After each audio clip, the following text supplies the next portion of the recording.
alhamdulillah mirundi asatu mu esatu, Allahu akbar mirundi asatu mu esatu nga bwe kimanyiddwa obulungi, ng'ogoberezaako n'ebika by'okutendereza okw'enjawulo nga Nabbi Muhammad sallallahu alaihi wasallam yatuyigiriza, azikaari ez'okumakya ne azikaari ez'olweggulo.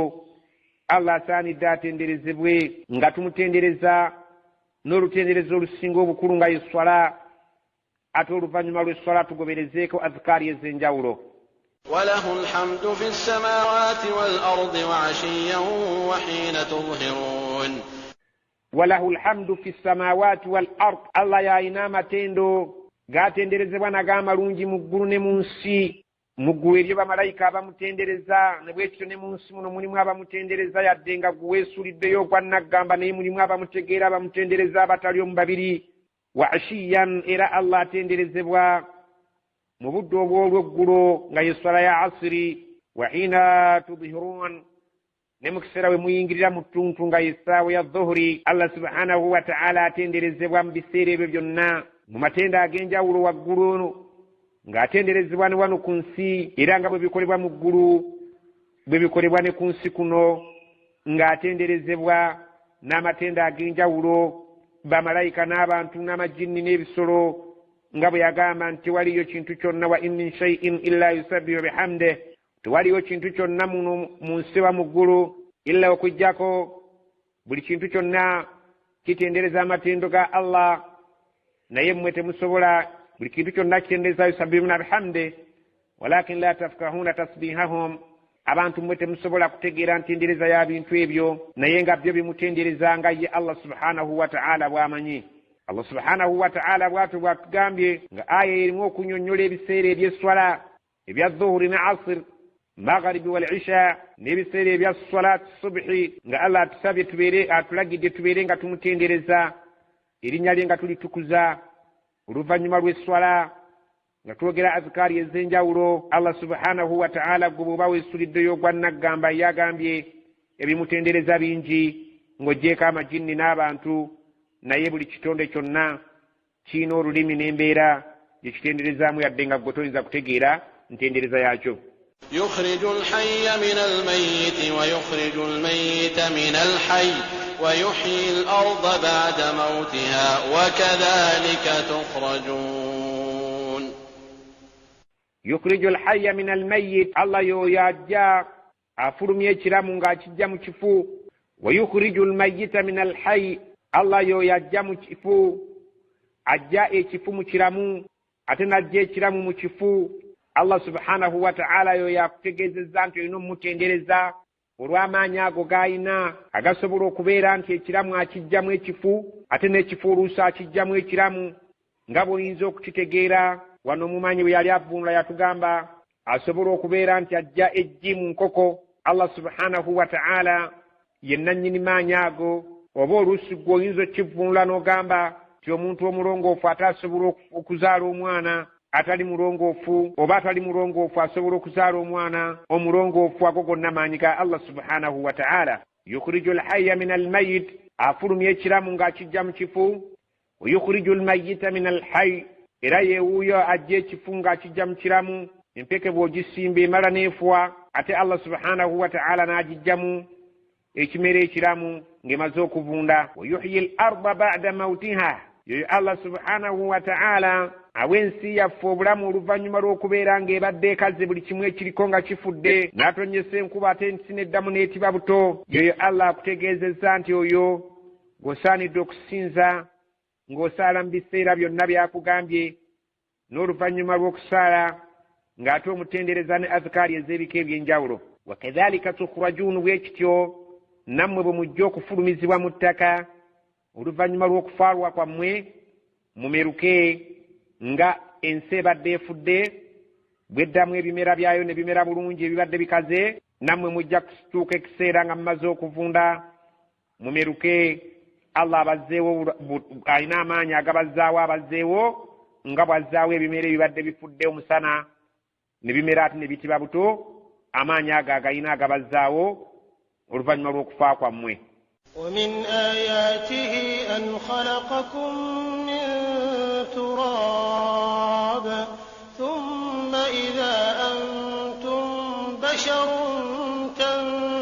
تنتشرون ومن آياته obumu ku bubonero obulaga amaanyi ge nti Allah subhanahu wa ta'ala yasaanidde yekka okusinzibwa. Obumu ku bubonero obumulaga nti yasaanidde yekka okutiibwa, an khalaqakum, kwe kubeera nti ye yabatonda, min turabin, ng'abajja mu ttaka, awaali ku jjajjaffe Adamu alayhi salaamu yatondebwa mu budongo.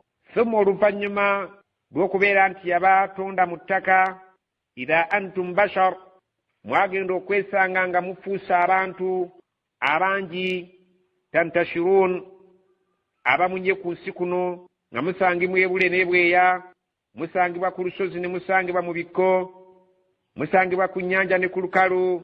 Yabajja mu ttaka oluvannyuma n'abafuula abantu abali ku nsi kuno abasaasaanye mu bifo eby'enjawulo. Yoyo alina amaanyi, asaanye okutiibwa. Olw'ekyo akabonero ako kakulaze nti kamaanyi, osaanye okafumiitirize oluvannyuma lw'okutuuka ku kituufu obeere nga gwekka gw'osinzeera gw'otya. ومن آياته أن خلق لكم من أنفسكم أزواجا لتسكنوا إليها وجعل بينكم مودة ورحمة إن في ذلك لآيات لقوم يتفكرون.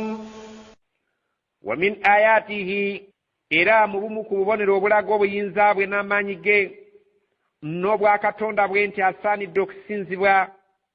An khalaqa lakum min anfusikum azwajan, yabatondera ebikyala ng'abijja mu mmwe mwennyini, abasajja mu mbiriizi zammwe mwe yatonda, ekitonde ekiyitibwa ekikyala. Litaskunu ilayha, mubeere nga muwummulira eri ekitonde ekyo. Ng'omusajja singa abeera afunye omukyala, omukyala oyo kyekintu ekiyinza okuwummuza ebirowoozo by'omusajja. Waja'ala bainakum mawaddatan wa rahma, Allah oluvannyuma lw'okubeera nti yabatondera abakyala babawummuze, n'abeera ng'atadde wakati wammwe abaami ne wakati w'abakyala bammwe mawadda, laavu, omukwano ogwa nnamaddala, nga teriiyo mukwano wakati wa kitonde na kitonde gulinga mukwano guli wakati wa musajja na mukazi. Allah yateeka omukwano ogwa nnamaddala wakati w'ebitonde ebyo ebibiri. Teriiyo musajja ayagala mukyala we gw'amaze kutongoza nti mukyala we kubeera nti waliyo omuntu omulala amuzannyirako, bwe kityo bwe kifaanane ku mukyala. Tayagala bbaawe abeere nga amuwuliza nti wali asaalimbira mu mukwano gwe. Allah yateeka omukwano ogw'amaanyi wakati w'ekitonde ekisajja n'ekikyala. Wa rahmatan, n'ateeka wakati awo era okusaasirigana ekyenjawulo, nga Allah subhanahu wa ta'ala ekyo yakikola. Omusajja omulaba bw'akabassa n'okulaba ng'asaasira mukyala we, abeere ng'ayambala bulungi, abeere ng'alabika bulungi okusinga abalala, n'abeera ng'amukolera buli kimu kyonna ng'asinzira mu kumusaasira. Nabwe kityo okirabanga bulungi nnyo omukyala omutuufu bw'abeera ng'asaasira bba mu nsonga zonna, n'abudaabudde obulamu bwe singa aba alwadde, amusogolera akatunda n'amusiimuula ekiwero, n'abeera nga ayagala abeere wakati we ne wakati w'omusajja n'omukyala nga waliwo mirembe myereere, buli omu alumirwa munne, buli omu asaasira munne, ng'ate bali mu ddaala ly'omukwano ery'ekika ekyenjawulo, nga Allah amaanyi ago agenyumiririzaamu nti kimu ku biraga obuyinza bwe. Inna fi dhalika, mazima mu ekyo kye tukugambye singa oba okitunuulidde ekiri wakati w'omusajja n'omukyala, la ayaati, mulimu ebyokuyiga, mulimu ebyamagero bingi nnyo, mulimu obubonero obukulaga obuyinza bwa Allah, liqaumin yatafakkaruun, eri abantu abayinza okufumiitiriza. Singa omuntu aba atuuse emyaka ebimuyitiriza ng'asobola okutegeera ekituufu, ayinza okutegeera amaanyi Allah ge yateeka wakati w'omusajja n'omukyala, n'omukwano Allah gwe yateeka wakati waabwe, n'okulumiragana n'okusaasirigana, ng'ebyo Allah subhanahu wa ta'ala kimu ku byenyumirizaamu nga ekyamagero eky'amaanyi oba akabonero akayinza okukulaga obukulu bwe nga bw'asaanidde okutiibwa. ومن آياته خلق السماوات والأرض واختلاف ألسنتكم وألوانكم إن في ذلك لآيات للعالمين. wa min ayatihi era obumu ku bubonero kw'oyinza okulabira obuyinza bwa Allah n'omutya khalqu samawati wal ardi tunuulira engeri gye yakolamu eggulu n'ensi n'olaba ng'ensi tukwetuli tulya tunywa kuliko amazzi agatasobola kutabaala lukalu so ng'ate singa gaba gabunya olukalu gasobola otuzikiriza tuyinamu emigaso gye tujja mu mazzi egy'ebika ebyenjawulo amasannyalaze n'ebirala tunuulira eggulu olaba engeri Allah bwe yaliwunda kuliko enjuba n'omwezi byonna nga bigasa muntu n'emmunyenye yadde nga gwe tosobodde kutegeera butya bwe bigasa naye Allah subhanahu wa ta'ala agambye tunulayo olabe weetegereze singa onooba ofunye okumanya okutegeera era aya bw'eneeba enwunzika ejja kukubiriza balina kye bamanyi bw'onooba osomye ensi enkula yaayo bw'onooba osomye eggulu embeera zaalyo n'obeera mu bategeera abamanyi ojja kutegeera ki Allah subhanahu wa ta'ala kyayogera mu kutondebwa kw'eggulu n'ensi wa ikhtilaafu alsinatikum n'engeri ennimi zammwe engeri gye zeeyawukanayawukanamu omuntu n'ayogera nga gwe mu butuufu tolina ky'otegeera olinga kasiru naye ng'amakulu g'ebigambo singa baba babikunnyonnyodde osobola obbitegeera Allah subhanahu wa ta'ala akyenyumiririzaamu nti enjawukana y'ennimi zammwe engeri gye ziri ez'enjawulo wa alwanikum n'amabala gammwe ekkala zammwe n'osanga abaddugavu ennyo tibitibi n'osanga abeeru ennyo n'osanga ate aboosedde ng'aboobedde buboobezi so ng'ate sinnamagoye n'osanga owa wakatikkati owakatakketakke byonna Allah abyenyumiririzaamu nti biraga obuyinza bwe bubonero obukutuusa okubeera ng'otegeera nti si wa muzannyo asaanidde okwebazibwa n'okutiibwa n'okutenderezebwa inna fi dhalika mazima ate mu ebyo bye tusimbudde mu aya eno la ayatin birimu ebyokuyiga n'ebyamagero birimu obubonero obukulaga obukulu bwa Allah n'obuyinza bwe naye lil alimin ebyo byetaaga abayivumuuko abategeevu obulungi nga baasomako be bajja okutegeera obukulu bw'ennimi be bajja okutegeera obukulu bw'enjawukana y'amabala g'abantu be bajja okutegeera butya eggulu bwe lyakolebwa mu ngeri ey'enjawulo n'ensi eno Allah subhanahu wa ta'ala abamanyi abagambye nti mmwe mujja okusobola okutuuka kumanya obuyinza bwa Allah nga muyita mu mbeera eyo ومن آياته منامكم بالليل والنهار وابتغاؤكم من فضله إن في ذلك لآيات لقوم يسمعون ومن آياته مبمكبرا وبينزاوي الله سبحانه وتعالى منامكم بالليل okwebaka kwammwe ekiro omuntu n'abeera nga afiiridde ddala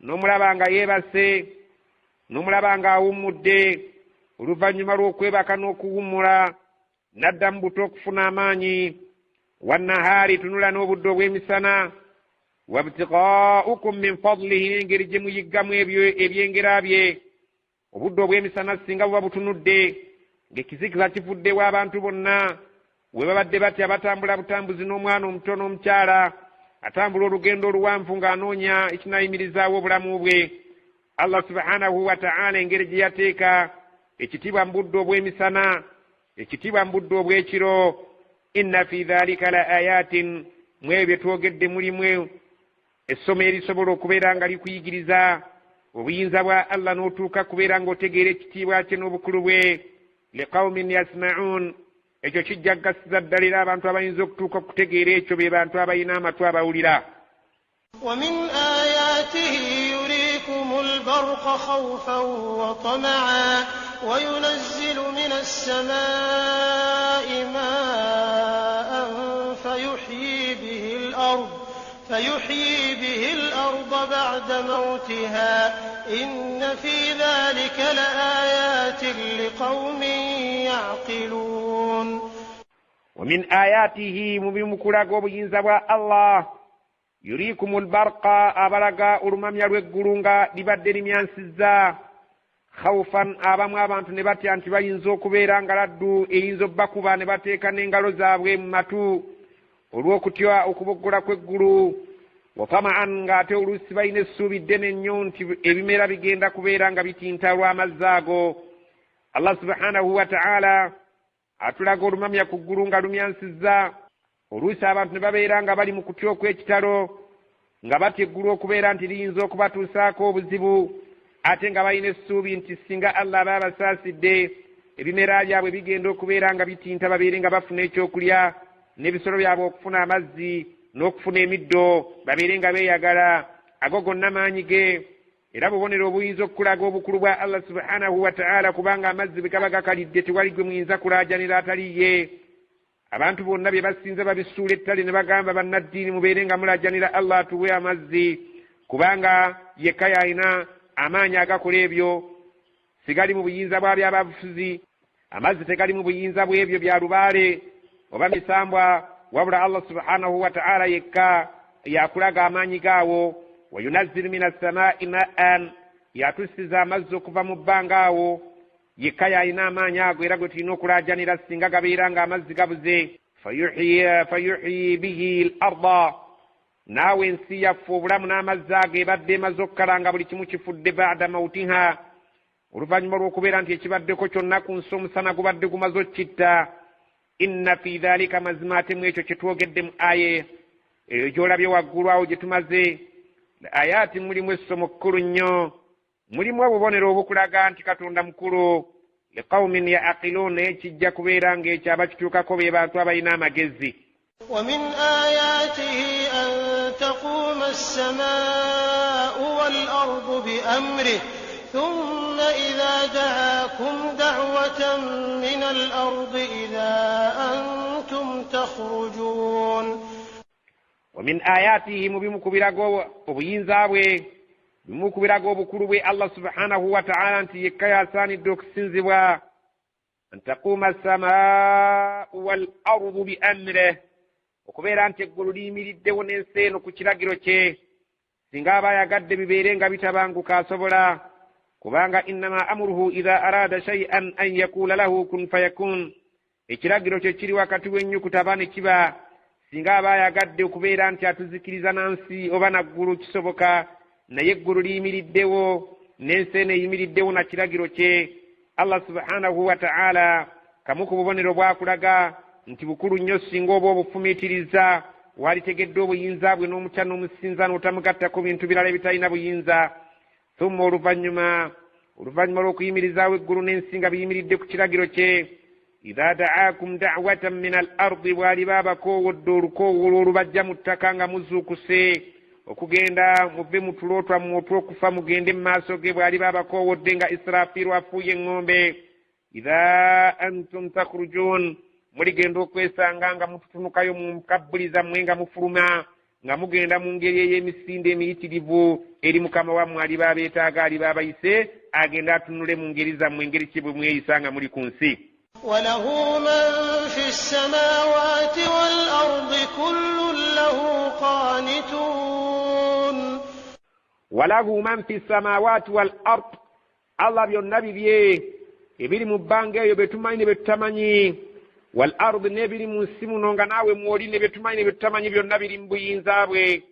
Kullu lahu qanitun, ate byonna bye mulabako ne bye mutalaba byonna bimugondera bimuwulira era bimusinza mu ngeri y'obuvunaanyizibwa, okuggyako amajinni n'abantu be balabika nti be balina emputtu, naye awadde obujulizi nti ebisinga obungi byonna ebiri mu ggulu ne mu nsi biwulize gy'ali.